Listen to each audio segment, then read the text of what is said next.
Betul, you are correct. Now, I want to reiterate sekali lagi, there are so many di luar sana yang saya kira mungkin kurang keliru sedikit, ya. So what happened is sebenarnya mereka yang mengambil sijil penuh dan ada dalam kalangan aliran agama, ada aliran tahfiz, ada dalam kalangan calon aliran UEC yang mengambil SPM penuh. Dan juga mereka juga belajar tahfiz dan mereka juga belajar UEC.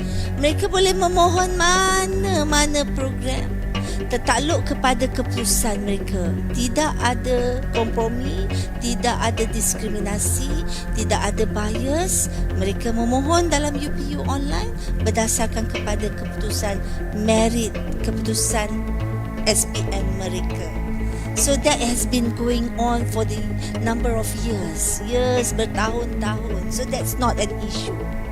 Ya, so saya minta pihak media bantu kita memahamkan pihak-pihak yang lain bahawa itu memang tak ada kompromi. Jadi mereka boleh masuk program kritikal, program yang mereka minat, engineering, medical, ya, tertakluk kepada keputusan SPM mereka.